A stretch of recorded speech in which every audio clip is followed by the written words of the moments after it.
সমাজ থেকে যখন মেধাবীরা ঝরে যেতে থাকে, তখনই হচ্ছে কি অযোগ্য ক্ষমতাবানরাই হচ্ছে সমাজে তখন দম্ভর সাথে তারা হচ্ছে সমাজকে শাসন করতে থাকে। এজন্য দেখবেন সমাজে কখনোই কোনো শিক্ষকদেরকে মেলের মধ্যে রাখে না। শিক্ষকদেরকে কখনোই দেখবেন কোনো একটা সভা সমিতিতে প্রথম চেয়ারটা দেয় না। সভা সমিতিতে প্রথম চেয়ারটা কাকে দেয়? টাকা যার আছে, যার গলাবাজি করতে পারে, সুদে টাকা আছে এলাকার মধ্যে, দেখবেন উনাদেরকে এলাকাতে মসজিদ কমিটির সভাপতি বানায়। এরকম করে না? কারণ আপনার যারা মেধাবী মানুষ, যারা মাথার মধ্যে মনস্তাত্ত্বিকভাবে সমৃদ্ধ, তাদেরকে আপনি নিয়ন্ত্রণ করতে পারবেন না। তারা সত্যটাকে সত্য বলবে। সবশেষে আমি হচ্ছে ব্যক্তিত্বের যে জায়গাটা, মানে আমরা মাঝে মাঝেই দেখেছি যে নতজানু থাকে অনেকে নেতার কাছে, এমপি মন্ত্রী, ওনাদের কাছে একটা নতজানু একটা ভাব থাকে না? কিন্তু আমরা সব সময় দেখেছি যে মুস্তাক ফয়েজি হুজুর উনি কোন কাউকে, যে আমাদের তরুণদের মধ্যে একটা ব্যাপার আছে ড্যাম কেয়ার, কাউরে গুণী না, মানে একটা ব্যাপার থাকে না যে কাউরে এই ড্যাম কেয়ার যে ভাবটা, এটা আমাদেরকে খুব অনুপ্রাণিত করে। অর্থাৎ কখনো নত জানো না। এটার কারণে বিশেষভাবে আমি ওনাকে আলাদা করে আমি কয়েকবার ফোন দিতে গিয়ে কেটে দিছি যে উনি কি মনে করেন। আমাদের মাঝে এখনই প্রাণবন্ত কথা বলে আমাদেরকে উজ্জীবিত করে দেবেন, আমাদেরকে জাগিয়ে দেবেন, ঘুমন্ত মানুষগুলোকে আবার সজাগ করে দেবেন। আমাদের প্রিয় মানুষ, হৃদয়ের কাছের মানুষ, অভিন্ন হৃদয়াংশ, এই কুমিল্লার বীর সন্তান, বাংলাদেশ যাকে স্যালুট জানায়, বাংলাদেশ যে সন্তানকে ধারণ করতে পেরে, জন্ম দিতে পেরে আজকে গৌরবান্বিত বোধ করছে, আমার আদরের ধন কলিজার টুকরা হাসনাত আব্দুল্লাহ। কথা বলছেন হাসনাত আব্দুল্লাহ।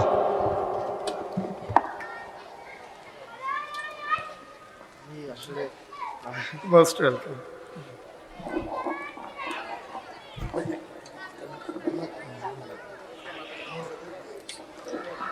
আসসালামু আলাইকুম ওয়া রাহমাতুল্লাহ। আচ্ছা, এখানে পড়াশোনা করতে ভালো লাগে না কার কার? যে বাড়ির কাজ খুব বিরক্তকর, পড়াশোনা বিরক্তকর, এরকম আছে না কিছু? কার কার? তার মানে হচ্ছে আমাদের প্রথম কাজ হচ্ছে সত্য কথা বলা। দেখেন আপনাদের সামনে আপনাদের উস্তাদরা বসে আছে, বা আমরা কিছু মানুষ আছি, আমাদের বেশিরভাগ মানুষেরই পড়াশোনা করতে ভালো লাগে না, তাই না? কিন্তু এই সত্যটাই আমরা এখানে বলতে পারি না এই ভয়ে। আপনাদের কাছে একটা অনুরোধ করব, আমরা যতক্ষণ এই জায়গায় থাকব আপনারা সত্য কথা বলবেন। যাই হোক, পড়াশোনা করতে ভালো লাগে না কার কার? একটু হাত তুলবেন। পড়াশোনা করতে, ওই যে একটা ছেলে হাত তুলছে, দেখেন আমরা এই দুনিয়াতে যে ছোট ছোট ভয়ের কারণে আমরা সত্য থেকে পিছিয়ে যাই।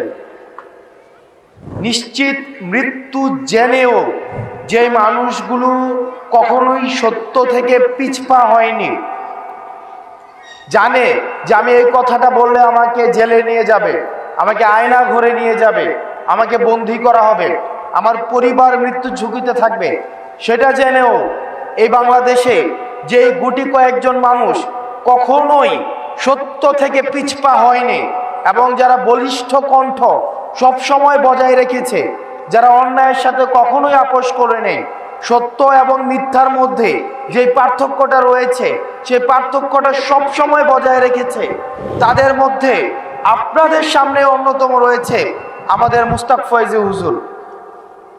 আমরা উনাদেরকে উদাহরণ হিসেবে নেই। আমার মনে আছে প্রত্যেকটা একদম আমরা যেহেতু প্রান্তিক পর্যায় থেকে উঠে আসছে, আমাদের মায়েরা উনাদেরকে আইডিয়ালাইজ করে আমাদেরকে ছোটবেলা থেকেই, আগে তো এখন হচ্ছে ইউটিউবে ওনাদের ভিডিও দেখেন, আগে ক্যাসেট পাওয়া যাইতো, আমাদের মায়েরা বাবারা গ্রামের মধ্যে এই যে টিভি ভাড়া করে, ক্যাসেট ভাড়া করে ওনাদের ওয়াজ আমাদেরকে শোনাইতেন। অর্থাৎ আমরা এই যে দীর্ঘ একটা, যেসব মানুষ হয়তো পদের জন্য, মৃত্যুর সাথে কম্প্রোমাইজ করার জন্য, হয়তো ভালো একটু থাকার জন্য, যারা সত্য এবং মিথ্যা ভুলে গিয়েছিল, তাদের থেকে ব্যতিক্রম যারা মৃত্যুকে সামনে রেখে সব সময় সত্যকে প্রকাশ করেছে, মুস্তাক ফয়েজি হুজুরকে আমাদের এই তরুণ প্রজন্মের পক্ষ থেকে সব সময় অকৃত্রিম কৃতজ্ঞতা প্রকাশ করি। এবং আমরা বলতে চাই যে আমাদের এই যে সাহস, আমাদের যে এই নির্ভয় একটা অকুত ভয় একটা বিষয় রয়েছে, এটা কিন্তু এমনি এমনি সৃষ্টি হয় নাই। আমরা ওনাদেরকে দেখেছি যে এই বয়সে এসেও যে ক্ষমতাকে কিভাবে প্রশ্ন করতে হয়, এই ক্ষমতাকে প্রশ্ন করার এই চর্চাটা ওনাদের মধ্যে আমরা দেখেছি এবং এটি আমাদেরকে অনুপ্রাণিত করেছে। আপনারা যারা আজকে পরীক্ষা দিবেন, আমি দাখিল পরীক্ষা, আজকে ওনাদের হচ্ছে শেষ ক্লাস ছিল, আজকে ওনাদের হচ্ছে যেটাকে আমরা বলি ফেয়ারওয়েল প্রোগ্রাম, এই প্রোগ্রামের পরে হচ্ছে ওনারা হচ্ছে দাখিল পরীক্ষা দিবে এবং জীবনের আরেকটি স্তরে ওনারা উন্নতি হবেন। আপনাদের কাছে অনুরোধ থাকবে, জীবনে অনেক কষ্ট যাবে, অনেক এমন সময় আসবে যে মনে হবে যে জীবন থেকে মৃত্যুটাই হচ্ছে শ্রেয়, আমার মৃত্যু হইলেই ভালো ছিল। দেখেন কোরআনের মধ্যেই কিন্তু আছে যে নিশ্চয়ই কষ্টের পরেই রয়েছে সুখ। কষ্ট আগে নাকি সুখ আগে? নিশ্চয়ই কষ্টের পরেই রয়েছে সুখ।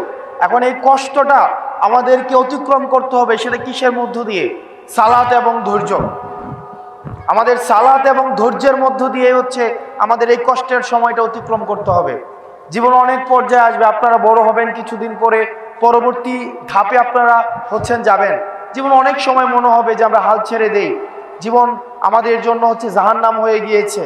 দেখেন জীবন তাদের জন্যই জাহান্নাম হবে যারা মৃত্যুকে জীবন থেকে বেশি প্রাধান্য দিবে, এবং যারা মৃত্যুকে জীবন থেকে বেশি প্রাধান্য দিবে তাদের দুনিয়াতে আর কোনো ভয় তাদেরকে আটকায় রাখতে পারবে না। তো সুতরাং এই যে ভয়, ভীতি, এই যে জীবনে ছোট ছোট কষ্ট, জীবনের ছোট ছোট বাধা মনে হবে এখনই আমাদেরকে মেরে ফেলতে পারে, আমরা হয়তো একটু সত্যের সাথে একটু আপোষ করি, আমরা একটু অন্যায়ের সাথে আপোষ করি, দুর্নীতির সাথে আপোষ করি, এগুলো করা যাবে না। কারণ এগুলো হচ্ছে দুনিয়াতে ছোট ছোট পরীক্ষা, এবং এই কষ্টগুলোর মধ্য দিয়ে আমাদের যেতে হবে, কারণ এই কষ্টগুলো অতিক্রম করার পরেই আমাদের রয়েছে সুখ। এখন যারা কষ্টকে, এগুলোকে বরণ করতে চায় না, যারা এই কষ্টের মধ্য দিয়ে যেতে চায় না, তারাই হচ্ছে কি দুনিয়ার সুখটাকে বেছে নেয় এবং তারাই হচ্ছে ক্ষতিগ্রস্তদের অন্তর্ভুক্ত। আমরা কি সাময়িক সুখের জন্য ক্ষতিগ্রস্তের অন্তর্ভুক্ত হব, নাকি আমরা কষ্টের মধ্য দিয়ে গিয়ে আমরা স্থায়ীভাবে আমরা কল্যাণকামীদের অন্তর্ভুক্ত হব? আমাদের এই স্থায়ী কল্যাণের মধ্যে অন্তর্ভুক্ত হতে হবে। সেজন্য যারা আপনারা পরীক্ষা দিচ্ছেন, দেখেন পড়াশোনা অনেক কঠিন জিনিস। পড়াশোনা, আমার এখানে আমার স্যার উপস্থিত আছেন, উনি আমার কলেজ শিক্ষক। আমি নটরডেম কলেজ থেকে এসে আমি স্যারের কলেজে এসেছিলাম। স্যার আমাকে বুঝাইছিল অনেক যে কি দরকার, তুমি হচ্ছে ওই ঢাকায় ভালো কলেজে পড়তে পারো, তারপর হচ্ছে তুমি বিজ্ঞান বিভাগে পড়তে পারো।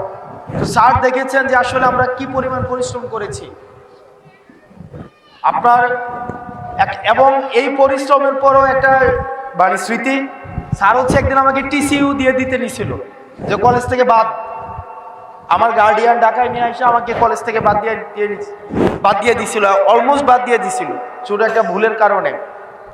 তো সেই জায়গা থেকে আপনাদের কাছে অনুরোধ থাকবে, অনেক পড়াশোনা করতে হবে, অনেক পড়াশোনা। আপনারা পড়াশোনার সাথে কম্প্রোমাইজ করেন না। যখন আপনি পড়াশোনা করবেন না, আপনি জ্ঞান ভিত্তিক হবেন না, আপনার তথ্যের ঘাটতি থাকবে, আপনি তখন ক্ষমতাবান যারা আছে তাদেরকে ফেস করতে ভয় পাবেন। কিন্তু আপনার পকেটে টাকা নাই, হয়তো আপনার বাবা অনেক বড় চাকরি করে না, হয়তো আপনি অনেক ভালো ফ্যামিলির থেকে আসেন নাই, কিন্তু আপনি নিজে মনস্তাত্ত্বিকভাবে সমৃদ্ধ, আপনি পড়াশোনা জানেন, আপনি তত্ত্ব এবং তথ্য নির্ভর একজন মানুষ, তখন সামনে কে আছে, এটা হইতে পারে ফেরাউন, হইতে পারে হাসিনা, হইতে পারে এই যে পৃথিবীতে আপাত দৃষ্টিতে সবচেয়ে ক্ষমতাবান মানুষ, তাদেরকে আপনি একবারের জন্য ভয় পাবেন না। সেজন্য আপনাদের যে কাজটা করতে হবে সেটা হচ্ছে প্রচুর পরিমাণ পড়াশোনা করতে হবে। পড়াশোনা কষ্টের, কিন্তু সেটাকে আমাদেরকে গ্রহণ করতে হবে। পড়াশোনা শেষে যে আনন্দটা, এই আনন্দটা পৃথিবীতে আপনি কোনো সুখ দিয়ে, কোনো অর্থ দিয়ে সেটাকে কিনতে পারবেন না। এজন্য যতই কষ্ট হোক আপনারা পড়াশোনা করবেন। এবং যারা মেধাবী শিক্ষার্থী আছেন, আপনারা পড়াশোনা করতে চান, কিন্তু বিভিন্ন অর্থনৈতিক সীমাবদ্ধতার কারণে হয়তো অনেকের পড়াশোনা হয়ে ওঠে না। যেমন আমি যেহেতু স্যারদের সাথে নিয়মিত আমার যোগাযোগ আছে, অনেক শিক্ষার্থী আছে, আমার ব্যাচমেটে অনেক শিক্ষার্থী আছে।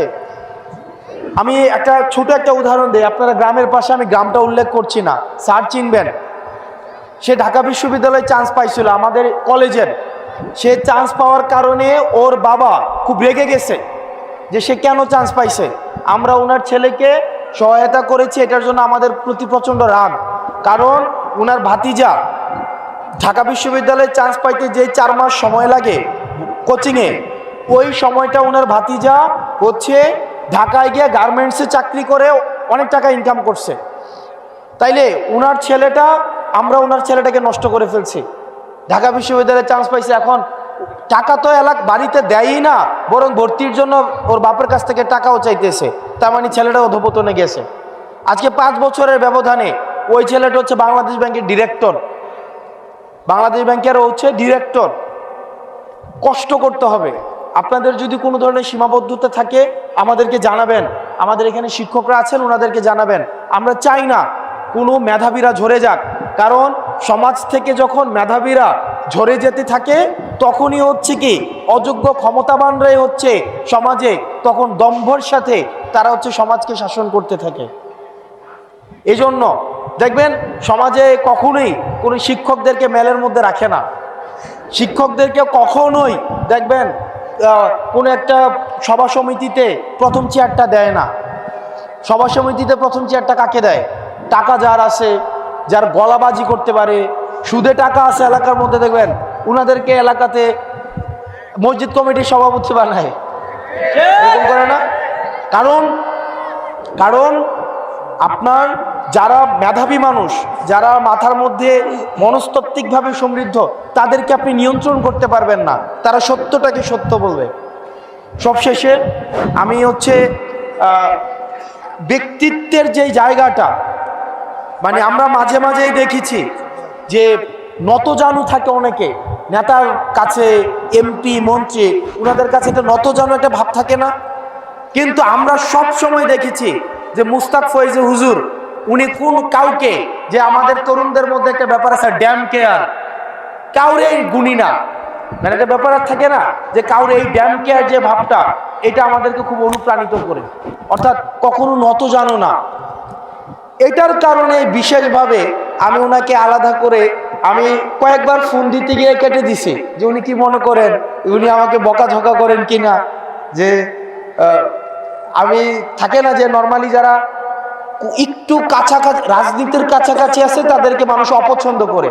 এটা হচ্ছে আমাদের সমাজের একটা ধারণা, কিন্তু আমরা এটাকে পরিবর্তন করতে চাই। এই ধারণাটা। তা আমি অনেক দিন ফোন দিতে গিয়েও কেটে দিছি ওনার ফোনটা, করে সাহস করে গত 2 দিন আগে ওনাকে সাহস করে ওনাকে ফোন দিছি। ফোন দিয়ে অনুমতি চাইলাম যে আপনার সাথে একটু দেখা করতে চাই, কিছু পরামর্শ নিতে চাই। আশা করি যে অনুষ্ঠানের পরে উনি আমাদেরকে একটু সময় দিবেন, কিছু পরামর্শ দিবেন। কারণ উনাদের হচ্ছে এই পুরা জীবনে উনারা অভিজ্ঞতার মধ্য দিয়ে গিয়েছেন, প্রতিকূলতার মধ্য দিয়ে গিয়েছেন। উনাদের অভিজ্ঞতাগুলো আমাদের পরবর্তী পথটা আরো বেশি সমৃদ্ধ এবং প্রশস্ত করবে। মানুষ দেখেও শিখে, আবার ঠেকেও শিখে। আমরা হয়তো কিছু কিছু ঠেকে শিখবো, আর কিছু কিছু উনাদের থেকে আমরা দেখে শিখবো। উনারা আমাদেরকে বলে দিবেন। সর্বশেষ আপনারা বিনয়ী হবেন, আপনারা খুব বেশি বিনয়ী হবেন। বিনয় আপনাদেরকে অনেক বড় করবেন। আল্লাহ আমাদের জন্য দোয়া করবেন, আল্লাহ যেন আমাদেরকে সবাইকে সার্বিক কল্যাণ দেয়, আমাদেরকে যেন ধৈর্য ধরার তৌফিক দান করে, এবং দুনিয়াবি যত বিপদ থাকবে, আমাদের সূরা বাকারাতে আছে না যে আল্লাহ আমাদেরকে সম্পদ, তারপর হচ্ছে সন্তান, ফসলের ক্ষতি, এগুলো দিয়ে আল্লাহ আমাদেরকে পরীক্ষা করবেন, তাই না? এগুলো দিয়ে আমাদের পরীক্ষা করবেন। ফসলের ক্ষতি, সম্পদ, সন্তান, বিপর্যয়, এগুলো দিয়ে আমাদেরকে পরীক্ষা করবেন। এবং এই পরীক্ষা থেকে উত্তরণের উপায় কি, এটাও আবার বলে দিয়েছেন। উত্তরণের উপায় কি? সালাত এবং হচ্ছে কি সবর, ধৈর্য এবং নামাজ। আল্লাহ যেন আমাদেরকে ইমানের উপরে, হকের উপরে, হালালের উপরে, আল্লাহ যেন আমাদের বিনয়ের উপরে আমাদেরকে সবসময় প্রতিষ্ঠিত রাখে। জীবনে অন্ধকার আসবে, জীবনে সবসময় এরকম রোদ থাকে না, মাঝে মাঝে বৃষ্টি হয় না, মাঝে মাঝে তো বৃষ্টি হয় তাই না, কুয়াশা থাকে না, এই এরকম রৌদ্রোজ্জ্বল কি সবসময় থাকে? তাহলে জীবনটাও এমন, কখনো কষ্ট থাকবে, কখনো ভয় থাকবে, আতঙ্ক থাকবে, সবই থাকবে, কিন্তু দিন শেষে আমরা আমাদের সত্যের উপরে প্রতিষ্ঠিত থাকতে হবে। আল্লাহ যেন আমাদেরকে সবাইকে সত্যের উপরে প্রতিষ্ঠিত রাখেন। আমাদের জন্য সবাই দোয়া করবেন, আল্লাহ যেন আমাদেরকে সবাইকে কল্যাণ দেয়। আসসালামু আলাইকুম রহমতুল্লাহ। আওয়ামী লীগের যে 15.5 বছরের শাসনকাল, সেই সময়ের প্রায় পুরোটা সময়ই তিনি দেশে ছিলেন না, দেশের বাইরে ছিলেন।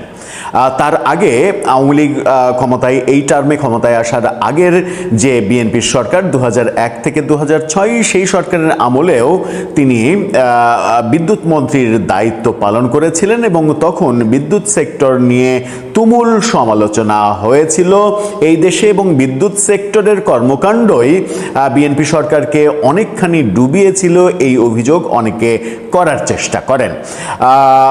তিনি আওয়ামী লীগ সরকার পতনের পরে আবার দেশে এসেছেন এবং মানে আওয়ামী লীগের অত্যাচার নিপীড়নের মাঝে বিন্দুমাত্র ত্যাগ স্বীকার না করেও আবারও মন্ত্রিত্ব পেয়েছেন। এই সমালোচনা বিএনপির অনেকেও করে থাকেন। অনেকটা মানে সুসম্পর্কের পুরস্কার পেয়েছেন কিনা সেই প্রশ্নও অনেকে তোলেন। এবং নতুন করে যখন বিদ্যুৎ এবং জ্বালানি মন্ত্রী হলেন, তখন জ্বালানি তেলের দাম, এই রেশনিং পদ্ধতিতে পাম্পে তেল দেওয়া, এরকম ব্যাপার নিয়ে আবারও প্রচণ্ড সমালোচনার মধ্যে থাকা ইকবাল মাহমুদ টুকু, তিনি রাজনৈতিক ব্যাপারে যে মন্তব্যটা করেছেন, সেই মন্তব্যে তোলপাড় সামাজিক যোগাযোগ মাধ্যম। রাজনীতি নষ্ট মানুষদের অধিকারে চলে যাচ্ছে কিনা সেই প্রশ্ন উঠেছে ইকবাল মাহমুদ টুকুর এই মন্তব্যে। তিনি বলছেন যে সমাজের সব থেকে নিকৃষ্ট, সব থেকে খারাপ মানুষগুলো করে আওয়ামী লীগ। তাহলে এদেশে নিকৃষ্ট এবং খারাপ মানুষের সংখ্যা কত দাঁড়ায়? এই এত সংখ্যক বর্বর মানুষকে দেশে রাখা উচিত কিনা? চলুন একটু কি বললেন তিনি বুঝে ওঠার চেষ্টা করি, এবং এটাও বুঝে ওঠার চেষ্টা করি রাজনীতি আর ভালো মানুষের জন্য বাকি থাকলো কিনা। ছিলাম বর্তমান বিএনপি সরকারের নতুন জ্বালানি মন্ত্রী, বিদ্যুৎ মন্ত্রী ইকবাল হাসান মাহমুদ টুকু। তিনি আজকে যে মন্তব্য করেছেন, সেই মন্তব্যটা অনেকের কাছে হাস্যকর মনে হতে পারে, অনেকে রেগে যেতে পারেন, অনেকে এটাকে ডন কেয়ার ভাবতে পারেন, অনেকে এটা পাগলের প্রলাপ ভাবতে পারেন, অনেক কিছু বলতে পারেন। কিন্তু মানে যে যাই বলুন, তার তো বলার অধিকার রয়েছে। তবে অধিকারের সীমা আবার পেরিয়ে যাওয়া উচিত না, যেটাকে আবার মানে যেটা আবার অনেকে মনে করতে পারেন যে ইকবাল হাসান মাহমুদ টুকু তিনি নিজেই অধিকারের সীমা পেরিয়ে গেলেন কিনা, সেটা আমি বলতে চাই না। কারণ রাজনীতিবিদরা রাজনীতির ময়দানে বহু কথা বলেন, তবে একটু বিগত দিনের কথা, আগামী দিনের কথা ভেবেচিন্তে যদি রাজনীতিবিদরা কথা বলেন, তাহলে বোধহয় ব্যাপারটা একটু ভালো হয়। কি বললেন তিনি? চ্যানেল 24-এর এই শিরোনামটা দেখলেই বুঝতে পারবেন। সেখানে বলা হচ্ছে, সমাজের নিকৃষ্ট মানুষ আওয়ামী লীগ করে। বিদ্যুৎ মন্ত্রী, সমাজের নিকৃষ্ট মানুষ, এই সমাজে বাংলাদেশে যদি 18 কোটি মানুষ ধরি, তাহলে মানে কিংবা আমি যদি 20 কোটি মানুষ ধরি, তাহলে 40% জনগণ যদি আওয়ামী লীগ করে কিংবা আওয়ামী লীগের ভোটার, এই যে পরিসংখ্যান, এই পরিসংখ্যান যদি সত্য হয়, তাহলে 20 কোটি মানুষের কত 8 কোটি মানুষ মানে নিকৃষ্ট। এই নিকৃষ্ট 8 কোটি মানুষকে দেশে রাখা কি মঙ্গলজনক? আমার মনে হয় যে তাদেরকে দেশে রাখা উচিত কিনা সেই ব্যাপারেও টুকু সাহেব ভাবতে পারেন, কিংবা তার সরকারকে ভাবতে বলতে পারেন। অবশ্য ভাবতে বলতে গেলে আবার তিনি প্রধানমন্ত্রীর ধমক খাবেন কিনা সেই প্রসঙ্গও আসতে পারে। কি বলছেন তিনি? তিনি বলছেন, বিদ্যুৎ জ্বালানি মানে সমাজের নিকৃষ্ট মানুষ আওয়ামী লীগ করে, কোনো ভদ্রলোক আওয়ামী লীগ করে না। নিজ জেলা সিরাজগঞ্জের মিরপুরে অবস্থিত তাঁত প্রশিক্ষণ কেন্দ্র এবং বেসিক সেন্টারের উদ্বোধনী অনুষ্ঠানে তিনি এই বক্তব্য দিয়েছেন। বলেন, সরকারে থাকার অর্থ এই নয় যে কেউ বড় কিছু হয়ে গেছে, দেশের কল্যাণে কাজ করতে হবে এবং খারাপ কাজ থেকে বিরত থাকতে হবে। নিজের দলের নেতাকর্মীদের বলছেন, এটা ভালো কথা বলেছেন। টুকু বলেন, স্বাধীনতার পর আওয়ামী লীগ তাঁত শিল্পকে ধ্বংস করেছে, মানে তাঁত নিয়েও কথা বলেছেন। স্বাধীনতার পরে আওয়ামী লীগ তাঁত শিল্পকেও ধ্বংস করেছে। আওয়ামী লীগ তো সবই ধ্বংস করেছে, তাঁত আর বাকি থাকবে কেন? তাঁতকেও তিনি বলছেন এটাও ধ্বংস করেছে। আওয়ামী লীগ শুধু গত 17 বছর নয়, জন্মলগ্ন থেকেই দেশের ক্ষতি করে গেছে। এটাও তার অভিযোগ। এই অভিযোগটাও খতিয়ে দেখা যেতে পারে যে আওয়ামী লীগ 71-এর পর থেকে টানা শুধু দেশের ক্ষতিই করলো। তাহলে দেশের এই যে বিশাল একটা পরিবর্তন, 71 সালে দেশ কোথায় ছিল, আজকে দেশ কোথায়, এই পরিবর্তন তাহলে আমরা কি মোস্তাক সরকার, সাত্তার সরকার, তারপরে জিয়াউর রহমান সরকার, এরশাদ সরকার এবং বেগম খালেদা জিয়ার সরকার, এই সরকারগুলোই বাংলাদেশের সমস্ত অবকাঠামো কিংবা উন্নয়ন করেছে কিনা সেই পরিসংখ্যান কিংবা সেই গবেষণা হতেই পারে। তিনি বলছেন যে আওয়ামী লীগ শুধু এই জন্মলগ্ন থেকে এটা করেছে, ফ্যাসিবাদের বিরুদ্ধে আন্দোলন করতে গিয়ে অনেকে নিহত হয়েছেন, নির্যাতনের শিকার হয়েছেন। আওয়ামী লীগের পতনের পর অনুষ্ঠিত নির্বাচনে কাউকে ভয়ভীতি দেখানো হয়নি, রাতের ভোট মানে দিনের ভোট রাতে হয়নি, দিনেই গণনা হয়েছে, এরকম কথা বলেছেন। শেখ হাসিনা ক্ষমতায় থাকাকালে আমি বলেছিলাম হাসিনা থাকাকালীন দেশে ফিরবো না, আমার লাশ ফিরবে, কিন্তু আল্লাহর ইচ্ছায় তিনি পালিয়ে গেছেন আর আমি দেশে ফিরেছি। এটা একটু চিন্তা করেন যে একজন নেতা, একজন রাজনীতিবিদ, তিনি আওয়ামী লীগের শাসনামলে বিএনপির বহু নেতাকর্মী জেল জুলুমের শিকার হয়েছে, নির্যাতনের শিকার হয়েছে। আমরা যদি শুধুমাত্র রুহুল কবির রিজভির কথাই ধরি, রুহুল কবির রিজভি এই মানুষটার বিএনপির জন্য যে ত্যাগ, বিএনপির মানে ওই নয়াপল্টনের অফিসটা একাই যেন আগলে রেখেছিলেন, এই মানুষটাকে নির্বাচন কিংবা নির্বাচনের পরে তেমন মূল্যায়িত হতে দেখিনি। কিন্তু মানে ইকবাল হাসান মাহমুদ টুকু, যিনি আওয়ামী লীগের সময় দেশেই থাকলেন না, বিদেশে থাকলেন, তিনি নিজে বলছেন, আমার এই তথ্য জানা ছিল না, তিনি নিজেই বলছেন মানে শেখ হাসিনার পতনের পরে তিনি ফিরেছেন, এটা বলছেন। যদি তাই হয় তাহলে তিনি অনেক বেশি পুরস্কার কি পেয়ে গেছেন? বেশি পুরস্কার পাওয়ার ফলে এই ধরনের বক্তব্য, যে বক্তব্যটাকে রাজনৈতিকভাবে শিষ্টাচার বহির্ভূত বক্তব্য বলা যেতে পারে কিনা, অসংলগ্ন বক্তব্য বলা যেতে পারে কিনা, সেটাও গবেষণা হতে পারে। এখন যে কথা বলে শেষ করতে চাই সেটা হচ্ছে যে আপনি আজকে টুকু ভাই, আজকে আপনি বলছেন যে যেহেতু আওয়ামী লীগের খারাপ সময় এবং আপনার ভালো সময়, আপনি বলছেন যে সমাজের সব থেকে নিকৃষ্ট মানুষ, সব থেকে খারাপ মানুষ আওয়ামী লীগ করে। তার মানে এই দেশের 40% মানুষকে আপনি নিকৃষ্ট মানুষ বলছেন। আগামীকালকে আওয়ামী লীগের কোনো নেতা যদি এরকম বলে যে এই সমাজের সব থেকে নিকৃষ্ট মানুষগুলো বিএনপি করে, তাহলে এই আপনাদের দুই দলের এই পাল্টাপাল্টি মন্তব্যের মাঝখানে আমরা যারা সাধারণ জনগণ, আমরা যারা কোনো রাজনীতি করি না, সেই জনগণগুলো পিষ্ট হয়ে মাঝখান থেকে এই প্রশ্ন কি করতে পারি যে রাজনীতি কি আদৌ আর ভালো মানুষের জন্য আছে কিংবা থাকলো, কিংবা আপনারা রাখলেন? রাজনীতিতে কি ভালো মানুষ আর আদৌ আসবে?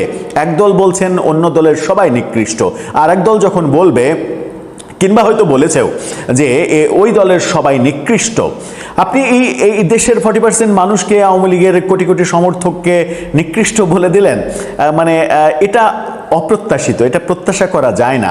আমার মনে হয় যে রাজনীতিতে এই ধরনের কথা, মানে আপনার শেখ হাসিনার অপরাধ, শেখ হাসিনার উপরে রাগ, কিংবা ওবায়দুল কাদেরের অপরাধ, তার উপরে রাগ, কিংবা আমি ধরে নিলাম যে 300 এমপি মন্ত্রী, 350 এমপি মন্ত্রী, সবার উপরে রাগ, এই রাগটা আপনি কোটি মানুষের উপরে চাপিয়ে দিয়ে এটাকে ঠিক করলেন, রাজনৈতিক প্রজ্ঞার পরিচয় দিলেন। কালকে আপনার প্রতিপক্ষ ঠিক একই কাজটা করবে, তখন কি হবে? তখনও আমরা যারা সাধারণ জনগণ, তখনও আমরা বলবো যে এটা কোনোভাবেই উচিত নয়। ইউনূসীয় যুগে ডক্টর ইউনূস সংসদের দক্ষিণ প্লাজায় দাঁড়িয়ে গর্ব করে বলেছিলেন যে তিনি এই জাতিকে বর্বরতা থেকে সভ্যতায় এনেছেন। অর্থাৎ মানে 2024-এর আগস্টের 5 তারিখ পর্যন্ত এই জাতি বর্বর ছিল, আগস্টের 8 তারিখে দায়িত্ব নিয়ে তিনি এই জাতিকে সভ্যতায় এনেছেন, সভ্য করেছেন।